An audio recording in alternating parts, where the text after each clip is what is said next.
खानपुर विधायक उमेश कुमार जो निर्दलीय विधायक हैं, उनके गेट में पहुंच चुका हूं और सीधे यहां से अंदर एंटर करेंगे। जैसे कि मेरी आपको पता है पुरानी आदत है कि मैं सीधे घुसता हूं और सीधे सवाल जवाब होते हैं। आप देखेंगे ये आवाज श्री उमेश कुमार, वरिष्ठ पत्रकार, माननीय विधायक, विधानसभा क्षेत्र खानपुर। और ये एक बोर्ड इधर है और भी लगा है, वरिष्ठ पत्रकार। तो आगे बढ़ते हैं। अब हम सीधे पहुंच रहे हैं खानपुर विधायक उमेश कुमार जी के पास और देखेंगे कि बिरजू मयाल के आज सवाल कैसे रहते हैं। और जैसे कि पूर्व में बहुत से विधायकों से सवाल जवाब किए और कहीं ना कहीं उन्होंने इंटरव्यू खत्म होने से पहले ही थैंक यू बोल दिया, आप लोगों ने देखा और वो परेशान हो जाते थे। आज देखते हैं एक ऐसे विधायक जो पत्रकारिता से आए, एक ऐसे विधायक जो जेल भी गए और एक ऐसे विधायक जिन्होंने जनता के लिए बहुत कुछ किया, ऐसा सोशल मीडिया में दिखाई देता है। आज ग्राउंड जीरो में पता लगेगा कि वास्तव में ऐसा होता भी है, ये खाली किताबी बातें हैं, खाली सोशल मीडिया की बातें हैं। वो देखने को जा रहे हैं हम। तब तक एक शेयर करें साथियों। खानपुर विधायक उमेश कुमार जी के कार्यालय से सीधे लाइव हैं हम और उनके गेट से सीधे आगे बढ़ रहे हैं। और अभी बहुत लंबा रास्ता है, देखेंगे ये बहुत लंबा रास्ता है और उनके कार्यालय के लिए ये रास्ता देखेंगे आप। और मैं उनके यहाँ मेन गेट में मेरी स्कूटी खड़ी है, यहाँ तक पहुँचते पहुँचते मैं स्कूटी से आया। स्कूटी से इसलिए आया ताकि उनकी विधानसभा देख सकूं कि उनकी विधानसभा में काम भी हुआ है, ये खाली किताबी बातें हैं, काम भी हुआ है, ये खाली सोशल मीडिया की बातें हैं। और जो मैंने देखा है उसी पे उनसे चर्चा होगी, क्योंकि मैं जानबूझ के स्कूटी से आया। अगर बस से आता, कार से आता तो मुझे जल्दी छोड़ देता और रास्ते में जो चीज़ें मैंने देखनी थी वो मैं नहीं देख पाता। तो साथ ही उनके कार्यालय तक पहुँचने तक तब तक आप एक एक शेयर कर दें। तो देखेंगे थोड़ी देर में वहां एंटर हो जाएंगे। आपको बिरजू मयाल के चैनल में हमेशा नेचुरलिटी दिखाई देती है और इसीलिए मैं स्कूटी से घूमता हूं ताकि आम लोगों के लिए काम हुए हैं या नहीं हुए हैं ये भी पता लगे। और जैसे कि मैंने बहुत से विधायकों के ऑफिस देखे, बहुत से विधायकों के कार्यालय देखे और देखा कि उनको कहीं ना कहीं टाइम नहीं मिलता है। और अब सामने हम देख रहे हैं और पहुंचने वाले हैं, देखें। तब तक एक एक शेयर कीजिएगा।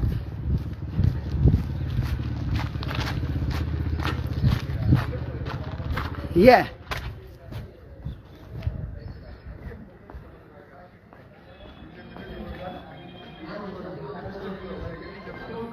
जी, तो देखेंगे। क्या नाम है आपका? क्या काम से आए हैं? वैसे आए हैं जी। आप? भानु कलेश। आपका नाम? जावीर। जावीर। आपका?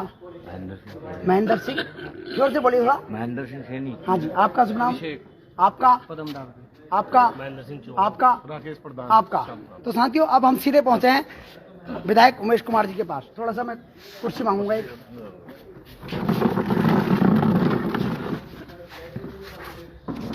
मैं स्कूटी में क्यों पहुंचा यहाँ?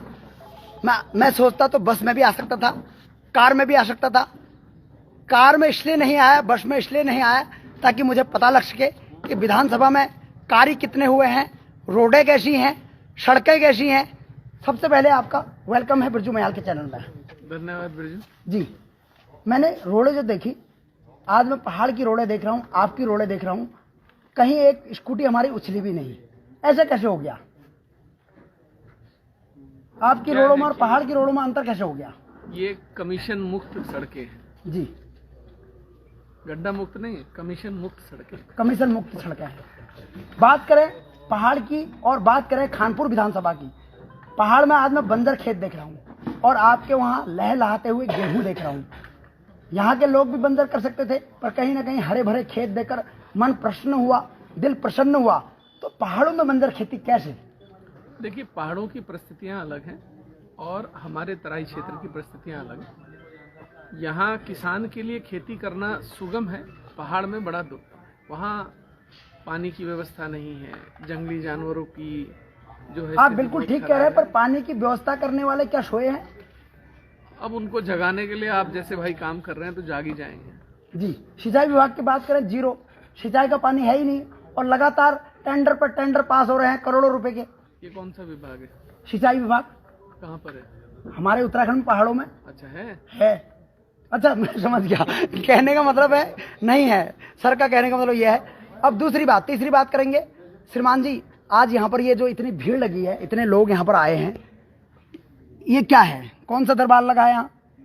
ये जनता का अपना दरबार है जी। लोगों के जनता दरबार होते हैं, हमारे यहाँ जनता का अपना दरबार है। ये आते हैं अपनी समस्याएं लेकर और उनका निस्तारण कराते हैं और अपने अपने घर चले जाते हैं।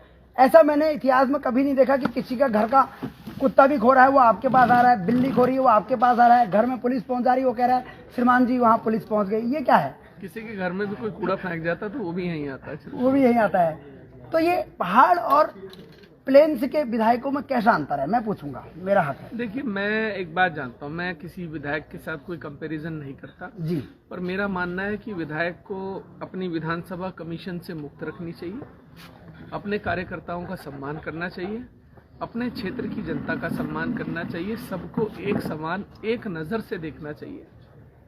अगर जो सबसे गरीब व्यक्ति आपके पास आया, सबसे पहले उसकी समस्या सुनिए, उसके बाद किसी और की सुनिए। उसको ये एहसास ना हो कि मैं गरीब हूं और मैं किसी विधायक के घर गया था, उसे ये लगना चाहिए कि मैं अपने घर में आया था। जब आप सब लोगों को एक समान अधिकार दे देंगे, उनको जिस दिन आप इतनी छूट दे देंगे कि वो ये महसूस करने लगे कि यार विधायक का घर नहीं अपना घर है, जब मर्जी चल पड़ो, तो उस दिन वो लोग अपने को बहुत खुशहाल महसूस करने लगते हैं। एक कहावत है गांव में कि गुड़ मत दो गुड़ जैसी बात कर दो। आप किसी की समस्या का निस्तारण नहीं भी कर पा रहे, क्योंकि जरूरी नहीं है आप हर समस्या का हल कर पाएं, तो कम से कम उस व्यक्ति को इतना सम्मान और प्यार जरूर देके भेजे कि वो ये महसूस ना करे कि यार चलो कोई बात नहीं हुआ तो कोई बात नहीं।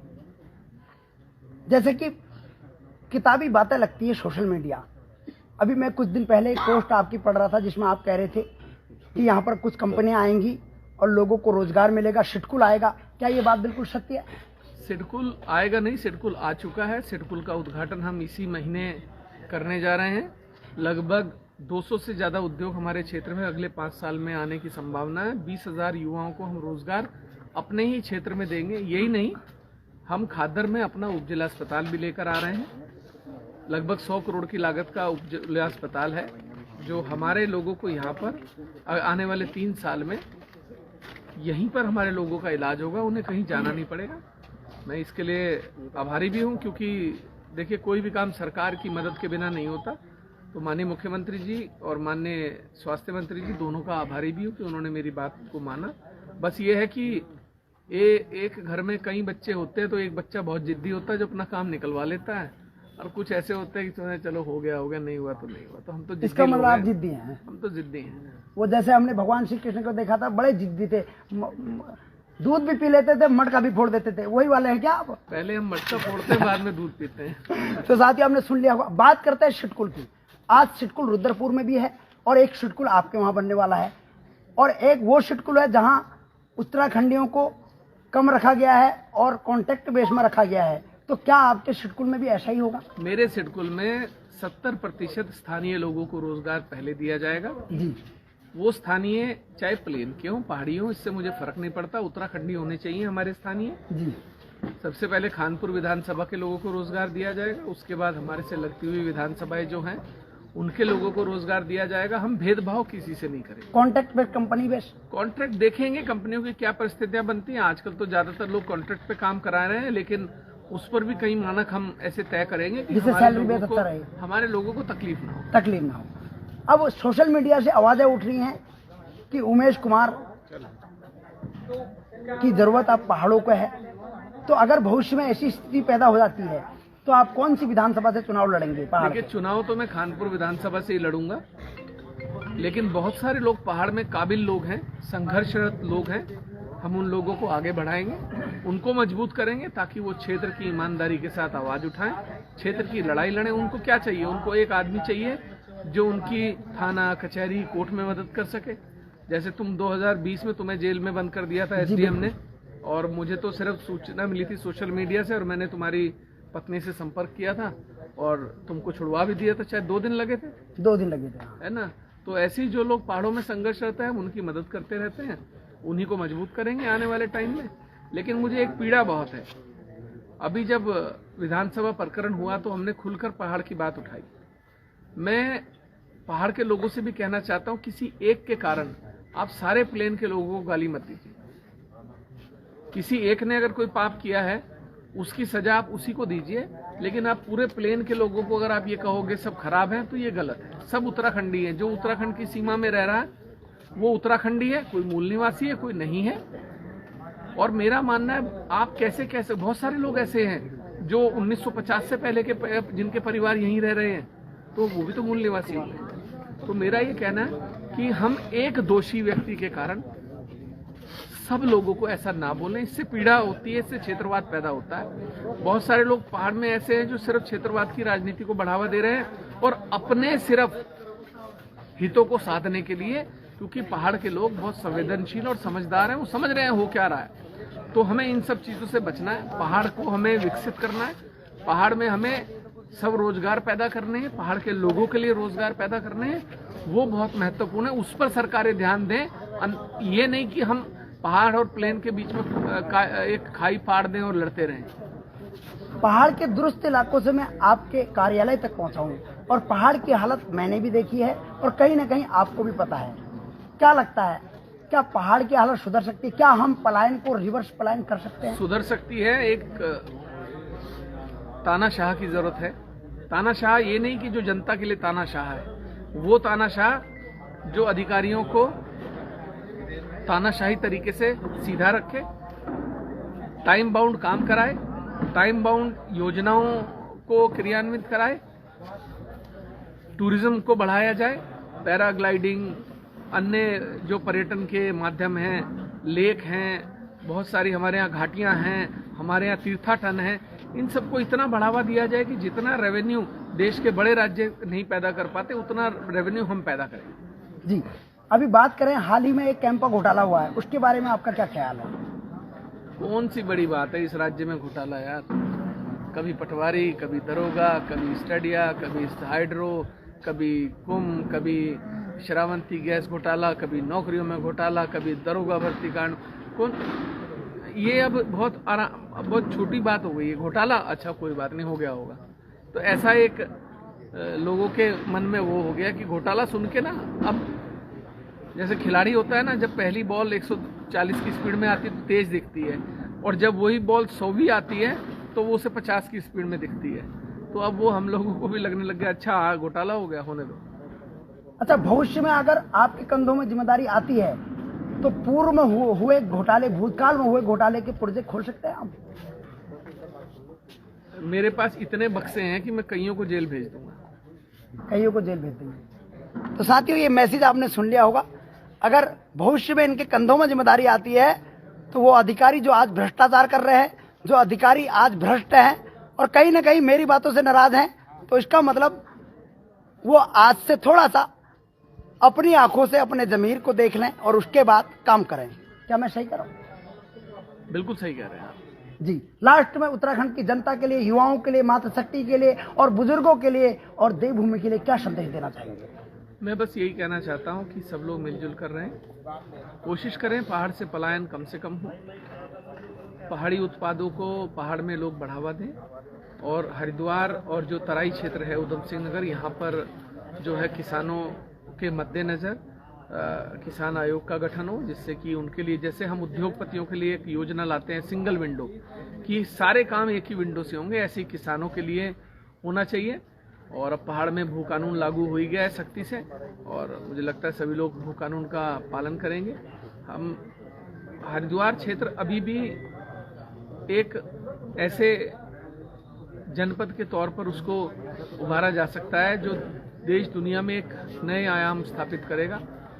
और हरिद्वार के बारे में किसी को दुनिया में बताने की जरूरत नहीं, क्योंकि मोक्ष तो यहीं आके मिलता है जी। अंतिम जो यात्रा का पड़ाव है वो तो है हरिद्वार ही। तो मैं मानता हूँ कि सब लोग एक साथ, जो भू कानून लागू हुआ है, कहीं ना कहीं बहुत से उत्तराखंडी अभी उस भू कानून से लागू होने से खुश नहीं है। मेरा ये कहना है कि संतुष्ट करना सभी को 100% संभव नहीं है। हमें अपने में भी सुधार करना होगा। जी, हम बेचते क्यों है अपनी जमीनें? अगर हमें सख्त भू कानूनी चाहिए, इससे अच्छा हम अपने को सख्त ना कर लें। बहुत बढ़िया बात। अपने को ना हम ऐसा कर दें कि नहीं बेचूंगा, मतलब पैसों को बेच के पलायन करके दिल्ली मुंबई जाके बस जाएंगे और फिर भू कानून की बात करेंगे। मैं बहुत सारे ऐसे लोगों को जानता हूं जो राज्य में नहीं रहते हैं और राज्य की लड़ाई लड़ने के नाम पर नौटंकी करते रहते हैं कि साहब ये हो गया वो हो गया। अरे भाई आओ, यहाँ आके धरातल पर लड़ाई लड़ो जैसे और लोग लड़ रहे हैं, तब मैं मानूंगा कि आप राज्य के प्रति बड़े संवेदनशील हैं। एक अंतिम सवाल, आज हमारे उत्तराखंड में हर घर में होटलियर भाई है, होटलियर बहन है, तो क्या होटलियर भाइयों के लिए उत्तराखंड में सैलरी को लेकर, ड्यूटी टाइमिंग को लेकर, ऑफ सीजन में जो उनको निकाला जाता है उसको लेकर क्या कोई प्रस्ताव पास होना चाहिए? मैंने कहा ना, पर्यटन को लेकर बहुत सारे सुधारों की आवश्यकता है। पर्यटन ही एक हमारे पास ऐसा माध्यम है जिसके माध्यम से हम पलायन रोक सकते हैं जी, हम तीर्थाटन बढ़ा सकते हैं, हम रोजगार बढ़ा सकते हैं, हम पहाड़ में लोगों को रोजगार दे सकते हैं, क्योंकि तीर्थाटन ज्यादातर पहाड़ में ऊपर है। तो मुझे लगता है उस पर सख्त और गंभीर होकर काम करने की आवश्यकता है। क्या विधानसभा में एक प्रस्ताव ये भी पास होना चाहिए होटलियर भाइयों के लिए, जो मैंने अभी कहा था? अगर वो चाहेंगे तो हम बिल्कुल आए, मेरे पास मिले, हम उनके बात को सदन में उठाएंगे, क्या दिक्कत है? अगर कोई एक बड़ा मत ये चाहता है कि ऐसा होना चाहिए तो वो सदन बना ही उन लोगों के लिए है कि भाई जो बड़ी योजनाएं हैं वो क्रियान्वित हो, जो नए कानून हैं वो आए। जी, तो साथियों हमारे साथ थे खानपुर के निर्दलीय विधायक उमेश कुमार जी। बने रहें ब्रजमयाल के चैनल में, तब तक के लिए जय उत्तराखंड।